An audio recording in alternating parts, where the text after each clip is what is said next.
Un cordial saludo a las personas que sintonizan este canal. Como siempre, un placer estar junto a ustedes. Aquí les habla Ivo Hernández y venimos con más libros y más reseñas de libros. Hoy tenemos una joya de la literatura castellana, de la literatura hispana, se puede inclusive decir por extensión. Es un libro que yo lo he tenido en 2 ediciones. Se los voy a presentar rápidamente. Nos va a llevar en la máquina del tiempo a horcajadas entre el siglo XIII y el siglo XIV. Literatura castellana. Aquí lo tengo para ustedes. No sé si se puede ver bien allí. El Conde Lucanor, Don Juan Manuel, no está sintonizando muy bien la cámara, ahí está, el Conde Lucanor. Tienen ustedes allí la edición de Alfonso Sotelo. Esta es la edición de Alianza, yo la he tenido también. Sotelo lo ha presentado 2 veces. Está esta, que es relativamente económica y se puede conseguir fácilmente, y está también la de Cátedra, que es una edición un poco más académica. Allí Sotelo también presenta la obra con algunos pormenores filológicos más profundos en cuanto a que la pone incluso en el idioma original. Recuérdese que todo idioma es un cuerpo vivo y por supuesto lo que se hablaba hace 800 años en Castilla tiene poco que ver, o tiene algunas cosas, pero poco que ver realmente en términos de sintaxis y de toda la fórmula que utilizamos hoy en día, semiótica y todo, con el castellano actual. Entonces estamos allí con ese punto. Si a usted le interesa la parte antigua, filológica, le recomiendo la edición de Cátedra, si no, esta es excelente. Yo la he tenido varias veces, la he disfrutado muchas veces y la tengo siempre muy rayada porque es una obra, es una joya realmente. Que esto no sea muy conocido es lamentable. Lo han citado grandes escritores de nuestro tiempo y de todos los tiempos, desde Cervantes. Esto lo ha citado todo el mundo. Esto lo ha citado desde Cervantes hasta Borges. Esto es una obra, ya vamos a ver por qué, tiene 5 partes fundamentales y nos va a llevar a la vida de un sujeto muy curioso e hiperactivo, un sujeto muy raro, metido en grandes intrigas palaciegas, un sujeto que dejó una obra relativamente extensa. Esta es la más famosa de todas, pero desde lejos. Y además no es solamente eso, sino probablemente la de mayor calidad literaria, punto que ha sobrevivido ya por siglos y siglos y se mantiene con una vigencia importante, y todo el que la puede leer llega a lograr entonces primero un disfrute con su lectura y además de ello diversos atisbos fundamentales, cuál es el caso de, por ejemplo, acá este canal donde nos observamos en las situaciones politológicas, históricas, esas coordenadas y esas variables que pudieran influenciar y transmitirse a través de toda obra, como en este caso lo hace Lucanor. El sujeto nace, para ponerles en las coordenadas, 1282-1348. Lo primero que hay que decir cuando usted vea esos números, 1282-1348, el sujeto vive unos 66 años. Eso es muchísimo tiempo. En su época, eso es tener un equivalente en nuestra vida probablemente de 150 años. Es decir, esto es un sujeto que vio pasar en las monarquías de Castilla 3 monarcas en vida, probablemente 4 si considerásemos que Alfonso X el Sabio murió cuando él tenía 2 años, pero el sujeto, repetimos, 66 años no puede proyectarse como en nuestro tiempo, en los cuales relativamente porcentajes grandes de la población pueden acceder a esas cotas. Eso no era el caso, y mucho menos en la Edad Media, y este sujeto, repetimos, llegó a tener esa capacidad de tiempo y de conocimiento. Además es un sujeto vinculado a las casas de Castilla, que es una casa, como vamos a ver, que desde Fernando III, ese Fernando III llamado el Santo, era un sujeto que desde allí en adelante empezó a mantener muchísimo ahínco y fervor hacia el idioma. Es ese Fernando III, que es en cierta manera el abuelo de este señor, es ese sujeto el que va a oficializar el castellano dentro de todos los documentos de su época. Vamos a darle un poco de matiz a todo esto. Lo primero, decíamos, si este sujeto nace a horcajadas entre el siglo XIII y el siglo XIV, vamos a darnos unas cuantas pinceladas antes de entrarle a la obra para que usted se ubique en los hechos grandes. Hay muchísimos más de los que vamos a citar. Los hechos grandes que circunscribían, que matizaban todo accionar político, todo accionar económico de esa época. Lo primero que hay que decir en el caso español, estamos hablando siglo XIII, por supuesto, la Reconquista. Y la Reconquista entendiendo ese movimiento que se viene gestando en donde los reinos cristianos empiezan a avanzar de una manera concatenada a veces y a veces, bueno, más o menos independiente, tomando territorios de lo que habían sido las distintas dinastías musulmanas que habían gobernado la isla. la península, perdonen ustedes. Entonces, ¿por qué esto es importante? Es el siglo XIII donde se da uno de los grandes parteaguas de la Reconquista, que son las Navas de Tolosa. Es cierto que las Navas de Tolosa fueron relativamente tempranas, es decir, este sujeto nace aproximadamente 60 años después de las Navas de Tolosa, pero las Navas de Tolosa reflejaron primeramente la concatenación, volvemos a usar esa palabra, y la coordinación de diversos reyes. Esa es la batalla, 1212, en donde Alfonso VIII de Castilla, Sancho de Navarra, Pedro de Aragón, Alfonso de Portugal, combaten a los almohades. Los almohades era una de esas dinastías que venían desde el norte de África y que habían tomado dominio de gran parte de la península. Lo importante de esta batalla, que usted puede estudiar, y hay muchos historiadores que se han enfocado fuertemente en ella, es darse cuenta que hubo la coordinación de estos reyes para tratar de combatir a un enemigo común. Pudiera verse así. Estamos hablando de este califa Mohamed al-Nasir. Creo que los españoles lo conocen como Miramamolín o algo así. Esas hispanizaciones de nombres árabes.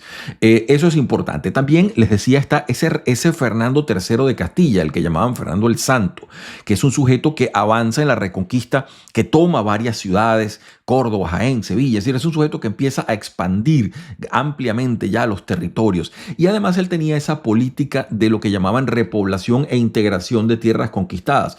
Había algunos de estos reyes cierta capacidad ya visionaria de lo que debería ser un mundo mayor al mundo que ellos habían conocido. Esto es, por supuesto, un poco especulativo, pero sí se puede decir que lo tenían. Y este Fernando III va a ser un sujeto interesante también, porque él va a ser el padre de Alfonso X el Sabio, llamado así, el Sabio. Recuérdense que en esta época a casi todos esos monarcas les ponían un remoquete, ¿no? El Santo, el Sabio, el Bravo, cualquier cosa. En este caso, Alfonso X, el hijo de Fernando III, se va a ganar el apodo con bastante propiedad, porque ese es el sujeto que va a dejar una enorme cantidad de literatura. Era un rey literato y va a dejar una obra legal. Hay gente, incluso dentro del mundo angloparlante, que lo llama el Justiniano de España. Es decir, ese es el sujeto que hace las famosas 7 partidas, que es un compendio legal fundamental que regula la vida de su tiempo en la península, y que además va a dejar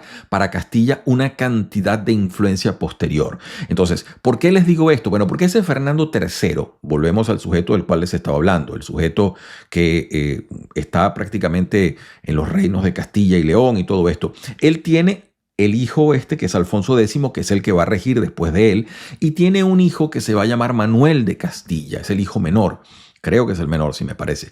Y de ese hijo es de donde va a nacer el autor de esta obra, que se llama Don Juan Manuel. No sé si se puede ver, tengo problemas con el... Ahí está, Don Juan Manuel. Entonces, esta obra, El Conde de Lucanor, va a ser escrita por este hombre, de manera que usted va a tener a través de este sujeto una clara visión, primero, de la primacía del idioma, que desde Fernando III se viene acentuando, esa identificación de lo personal con el idioma que se está manejando, la primera cosa. Y esa familia lo tenía muy marcada, lo tenía Alfonso X, lo tenía este sujeto que era sobrino de Alfonso X, es decir, esa propiedad del idioma. Y esto es un libro escrito de una manera bastante culta y por gente culta. Este es un hombre muy leído para su época.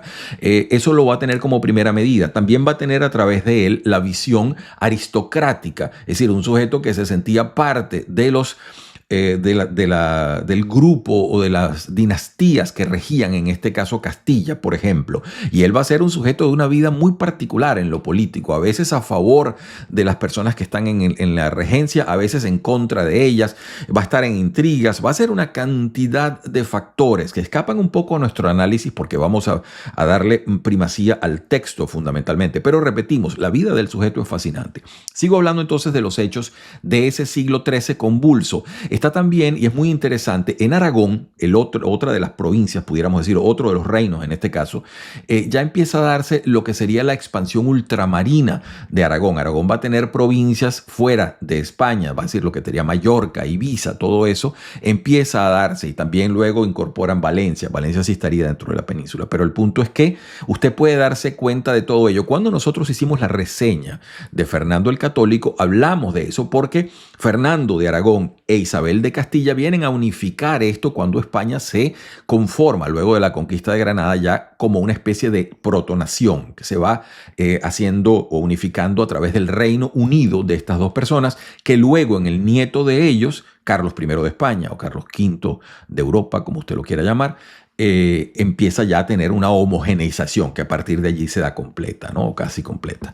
Luego también otra cosa muy importante del siglo XIII en España, el establecimiento de las universidades. Ahí Salamanca empieza a existir. Salamanca creo que se sanciona como universidad aproximadamente en 1220, creo. Ya usted se puede dar cuenta, 1300 llega a la Universidad de Lérida, es decir, empieza a darse una cantidad de movimiento en ese sentido. Y lo importante, insisto yo, el tema del idioma.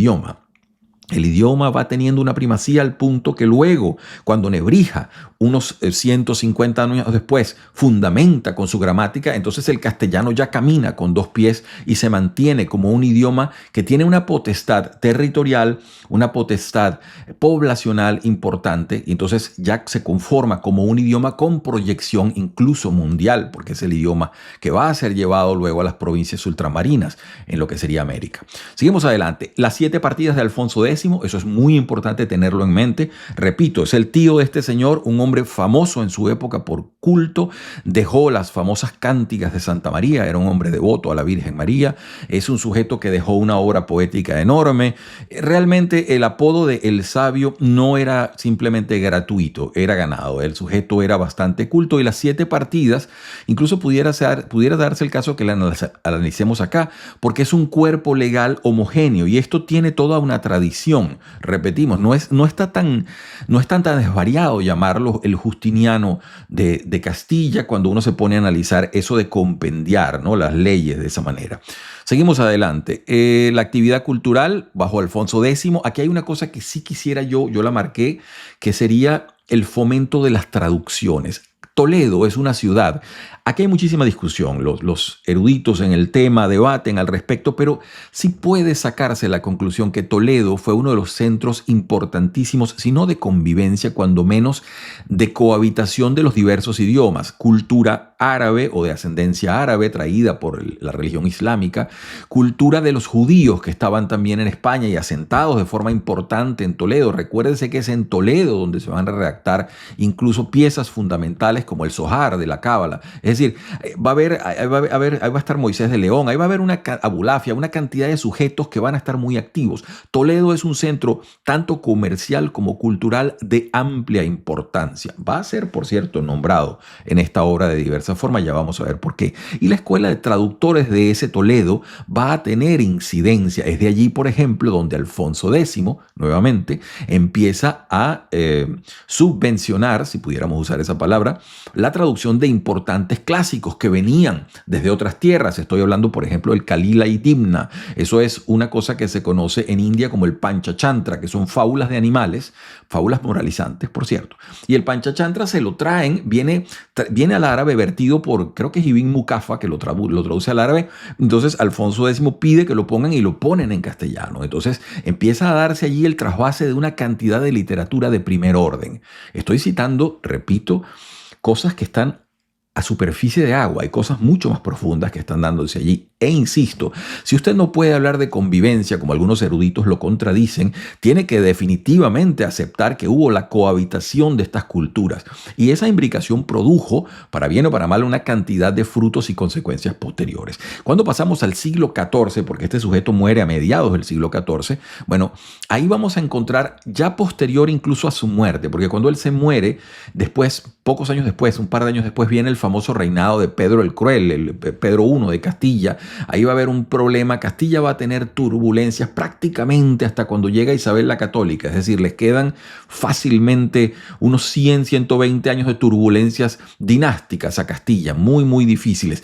En el año en que él muere también viene la peste negra. Eso no lo va a tocar a don Juan Manuel, no va a venir, pero sí era una cosa bastante complicada que se va a ir dando en esa época. También está la guerra de los 100 años, que es una cosa que comienza cuando él ya está bastante mayor, pero es un conflicto largo que se va a dar entre Francia e Inglaterra y donde Castilla va a tener, sobre todo al final de la guerra, va a tener que ver algunas cosas. También está la situación del papado de Aviñón, eso es una cosa importante. Van a venir las llamadas también cruzadas tardías, que son las cruzadas que se hicieron para cristianizar algunos países del norte, en el Báltico. No piense usted solamente las cruzadas que se hicieron en el Medio Oriente, se empezó a llamar cruzada todo tipo de guerra o todo tipo de conflicto contra contra reinos islámicos. Recuerde cuando hablábamos de Barbastro, eso está por allí en una de las reseñas, si acaso le llegara a interesar. De manera que con todo esto, usted puede darse cuenta rápidamente que estamos ante una época enormemente convulsa, enormemente activa de todo ello.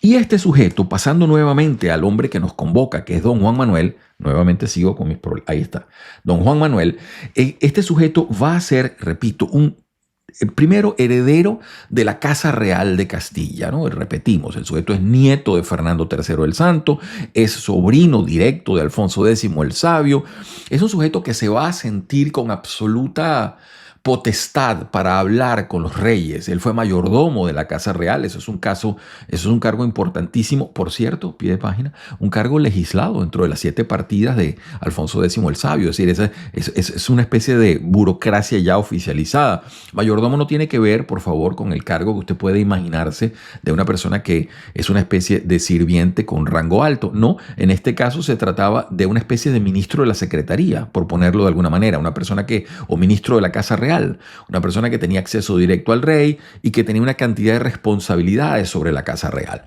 El punto es que, para ponérselos en corto, porque es posible que usted, como a muchos de nosotros, esta cantidad de nombres se nos repiten, se nos vuelven, porque todos se llamaban Fernandos, todos se llamaban Sancho, todos se llamaban Enrique, en fin. El punto es que les doy unas coordenadas temporales. Este hombre que les decía nació en 1282, todavía es rey Alfonso X el Sabio. Tiene 2 años él cuando muere, Alfonso X muere en 1284. Y entonces ahí viene el primer gran problema entre la sucesión que supuestamente les tenía que tocar a Fernando de la Cerda, que era el mayor, pero entonces se muere. Entonces Sancho IV, llamado Sancho IV, que es el sujeto que toma las riendas del poder, hay un pleito con los hijos de la Cerda, que supuestamente es quien debería haber sido el legítimo monarca. Los hijos, y se supone que Alfonso X quería ese linaje continuado por ese lado. Sancho IV toma el poder y bueno, por ahí entonces empieza ya la división. Sancho IV va a ser muy cercano a este sujeto y lo va a influenciar en muchas maneras. De hecho, se habla que él le tenía especial afecto y estuvo con él en el lecho de muerte y todas esas cosas. Viene Sancho IV de Castilla, que gobierna entre 1284 y 1295. Le sucede luego Fernando IV, conocido como el Emplazado. Yo siempre estos nombres los veo con mucha curiosidad porque en el momento en que empiezo a ver los árboles familiares, uno se topa con estos remoquetes interesantes, ¿no? El punto es que este Fernando IV, que va a gobernar entre 1295 a 1312, todavía era chiquitito cuando le tocó la ascensión al poder. Entonces vienen esas partes de infancias, de regencias, mientras la persona es un infantil, todavía es una persona menor de edad. Luego le sucede a Alfonso XI de Castilla, 1312-1350. Y este sujeto sería más o menos, en términos de árbol familiar, nuevamente algo así como sobrino de don Juan Manuel, hijo de Fernando IV. Entonces, bueno, ahí tiene usted toda esa situación. Eso es lo que estamos viendo. Ahora, ¿qué es y de qué se trata el libro y por qué es importante para nosotros? Porque es una obra sumamente interesante, parecida a este tipo de opúsculos moralizantes, pero en este caso mucho más enjundioso que lo que nos deja, por ejemplo, Baltasar Gracián, que lo va a hacer mucho tiempo después. Gracián, por cierto, el jesuita, va a ser un lector de esta obra, pero esta obra tiene muchísimo más vuelo, muchísima más profundidad y muchísima más, enjundia, se puede decir, que lo que han dejado otros de estos tipos moralizantes. Tiene 5 partes. La metodología fundamental de esto, ya le vamos a dar la palabra a Sotelo, quien tiene una excelente introducción para meternos en el tema. La metodología fundamental es un hombre que él, absolutamente de forma ficticia, llama el conde Lucanor, está discutiendo con un sirviente o un consejero, pudiéramos decir así, que se llama Patronio. Del diálogo de estas personas viene siempre el planteamiento de un problema. El conde siempre llama a Patronio y le dice: Patronio, tengo tal y tal problema, ¿qué me sugieres hacer? Y Patronio, cual es muy habitual en este tipo de consejeros, en las aristocracias diversas, Patronio le dice: bueno, mira, yo considero que aquí se debe hacer algo y a propósito de esto tengo una anécdota. Y entonces viene Casi siempre todo enriquecido con una anécdota que puede ser una fábula histórica, que puede ser una situación modificada de la realidad que le tocó vivir a don Juan Manuel. Es diverso, hay muchísimas fórmulas. Y termina todo con una moraleja en verso, con lo cual concluye. Eso les redigo, el libro tiene 5 partes. Eso que les estoy narrando y esa metodología es la primera parte.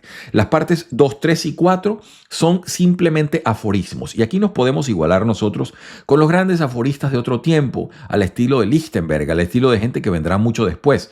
En eso no le resta mérito para nada acá lo que hace don Juan Manuel. Él presenta una cantidad de aforismos diversos que son así como píldoras de sapiencia de vida, algo así. Téngalo de esa manera.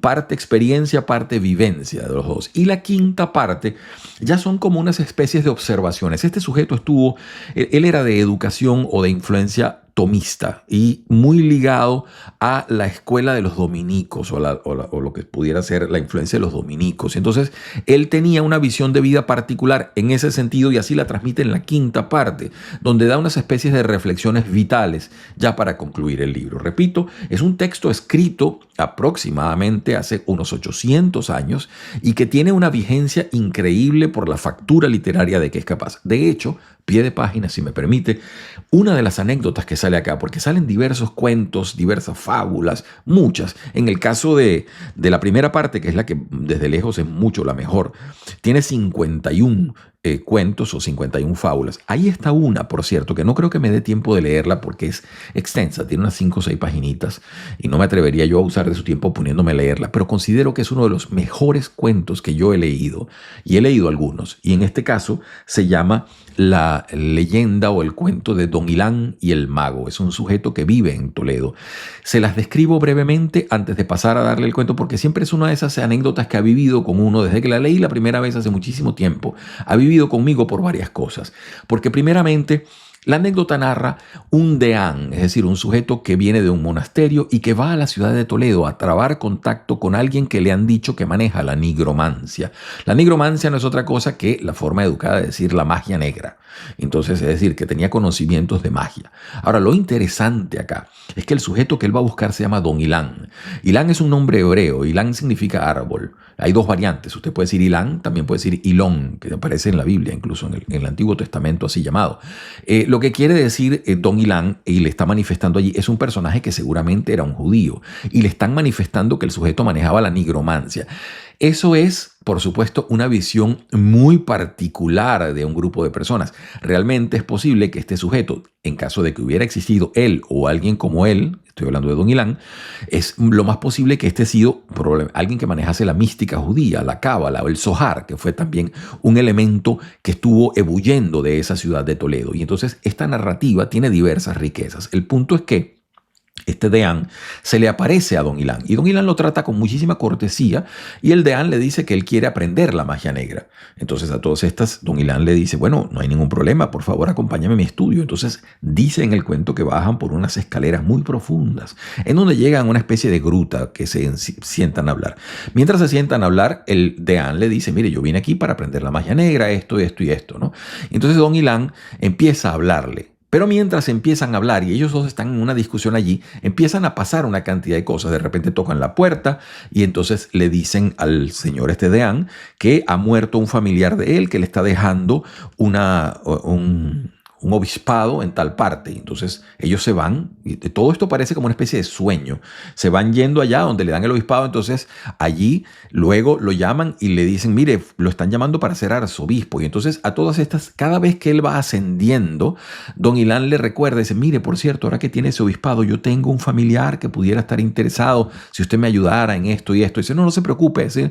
Hasta que al final, en esa especie de cosas, llega el sujeto a ser cardenal y luego llega a ser papa, lo llaman a ser papa y entonces Don Ilán en cada vez le va pidiendo, por favor, ayúdeme usted, tengo un cargo para mi sobrino que necesita esto. Y cuando el sujeto, este deán, lo han convertido en papa, él mira a Don Ilán con enorme rabia y le dice, ¿te atreves tú a decirme algo si yo soy el sumo pontífice y tal y qué sé yo? Y lo amenaza, tú eres simplemente un nigromante de Toledo. Y Don Ilán se le queda viendo y le dijo, bueno, entonces aquí usted y yo no tenemos más nada que hablar. así que puede retirarse. Y aplaudió y se encontraron de nuevo en la gruta donde estaban los dos sentados. Eso, en muy pocas palabras, es uno de los cuentos más maravillosos que yo he leído y que es producto de este hombre. No sé si lo habrá tomado de alguna fuente, pero es ciertamente una de las grandes anécdotas implícitas acá. Voy a darle la palabra a Sotelo, que acá tenemos Alfonso Sotelo, que es el prologuista tanto de esta edición como de la de Cátedra. Repito, la diferencia sustancial de las dos es precisamente que una está en castellano antiguo, lo que nos presenta, y una en nuestro idioma contemporáneo. Paso entonces a la palabra con Sotelo. Estoy en la página 16 y dice así: la vida de don Juan Manuel discurre en unos años en que la situación de la península ofrece unos contornos de crisis. Desde la muerte de Alfonso X en 1284, todos los reinos peninsulares y especialmente Castilla entraron en una época caracterizada fundamentalmente por un desequilibrio político que duraría largo tiempo.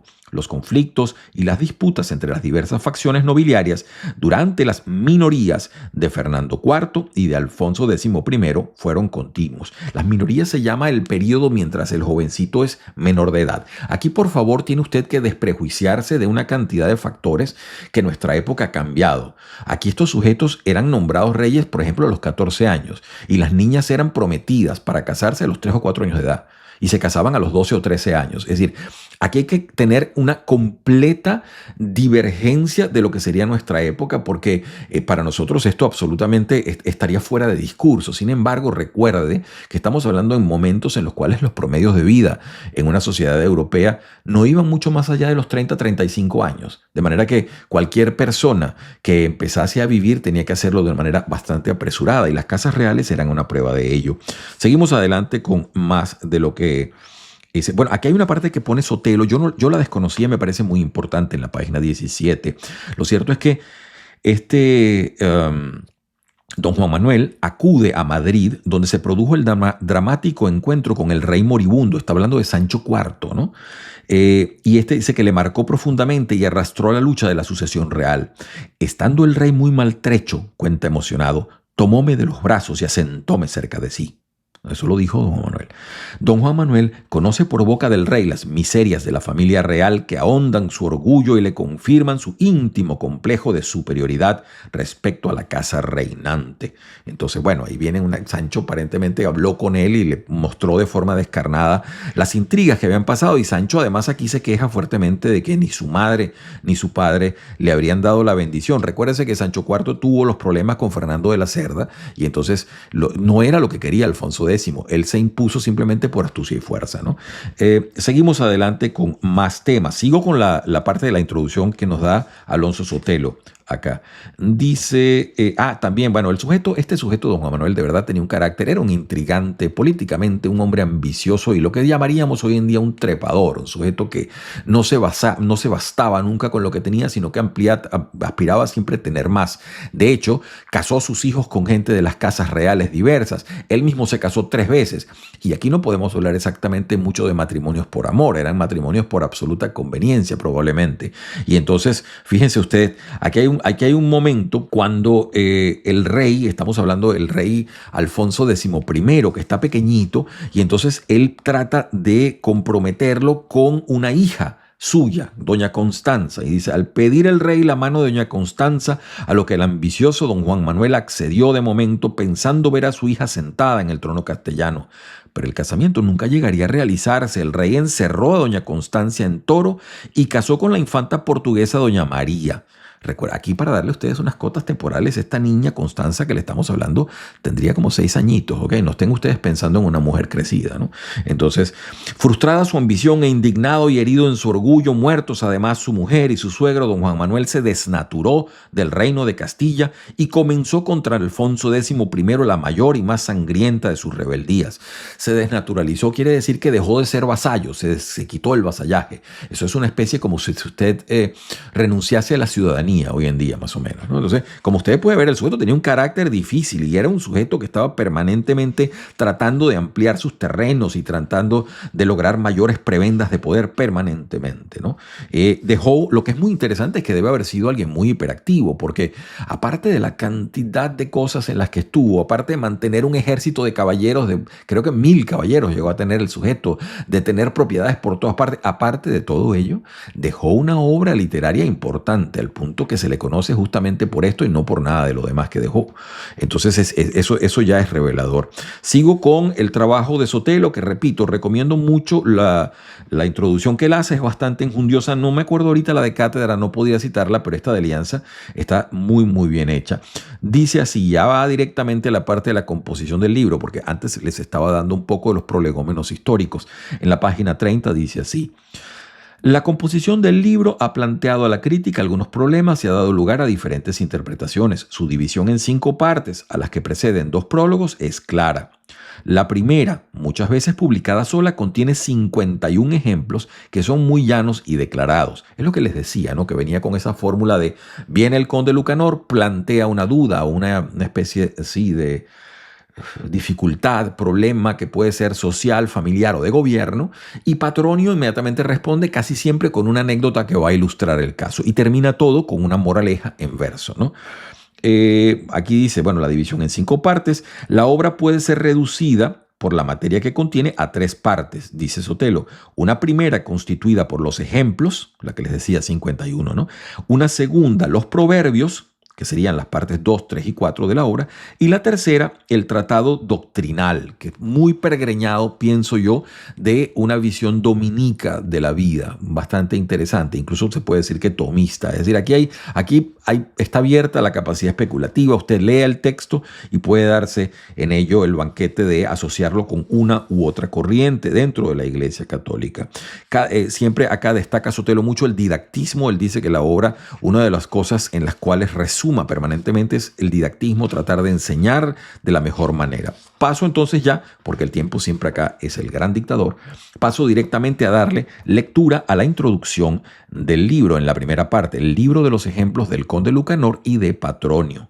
Y entonces comienza así: este libro hizo don Juan, hijo del muy noble infante don Manuel, deseando que los hombres hiciesen en este mundo tales obras que les fuesen provechosas para sus honras, haciendas y estados, y fuesen más cercanos al camino para que pudiesen salvar las almas. Así comienza ese texto que, repito, y lo dijo también Sotelo, ha destacado sobre todo por esa primera parte donde hay anécdotas tan ricas como las que traté yo de resumirles, esa de Don Ilán y el Mago, que me parece una cosa maravillosa. Hay otras de menor valía literaria, pero están todas entremezcladas y hay maravillas, repito, perlas literarias como esa. Dice acá en la página 68, hablando don Juan Manuel, y él habla de sí mismo en tercera persona, ¿no? Al estilo de Julio César. Este sujeto dice: los libros que él hizo son estos, los que él ha hecho hasta aquí. Crónica abreviada, el libro de los sabios, el libro de la caballería, el libro del infante, el libro del caballero y del escudero, el libro del conde, el libro de la casa, el libro de los ingenios, el libro de los cantares. Y estos libros están en el monasterio de los frailes predicadores que él hizo en Peñafiel. Sujeto teniendo muchísimo terreno y muchísimo dinero, fundó pues un monasterio. Y fíjense que tenía lo que se llama noción de sí, al punto en que dotó a la biblioteca de ese sitio de todos los textos que él había producido, dejando copias de ellos, ¿no? Eso es interesante porque es en parte gracias a previsiones como esa que podemos tener alguna de su obra hoy en día. Y entonces dice acá una cosa: el sujeto tenía realmente una inteligencia voraz. Hay una cosa que me pareció en términos pedagógicos muy interesante, como él la reflexiona, dice en la página 69, dice aquí: y porque cada hombre aprende mejor aquello de que más gusta, por ello el que alguna cosa quiere mostrar a otro, se la debe mostrar de la manera que piense que se contentará más el que la ha de aprender. Y porque a muchos hombres las cosas sutiles no les caben en los entendimientos, porque no las entienden bien, no toman placer en leer aquellos libros ni aprender lo que está escrito en ellos. Como no toman placer en ello, no lo pueden aprender ni saber así como a ellos les convenía. Es interesante porque este sujeto pudiera perfectamente estar en una de las casas editoriales contemporáneas, ¿no? Él dice, bueno, si hay que decir algo, trate de decirlo de una manera en que la gente le guste y le agrade. Y esa fórmula de ver las cosas a través del aprender y placer junto es una idea que hasta el sol de hoy se mantiene en muchas personas. Incluso esa gente que dice, bueno, trate de que el aprendizaje sea, en vez de algo árido y aburrido, que sea algo divertido. Es lo que él procura. Y me llama la atención que un sujeto hace 800 años para hacer un texto tenga esa previsión en todo lo que dice. Bueno, tengo un par de anécdotas porque quería mostrarles la metodología. Infortunadamente, repito, no se trata de las mejores, son buenas, pero las mejores son un poquitito más largas porque son anécdotas en donde hay un desarrollo del cuento.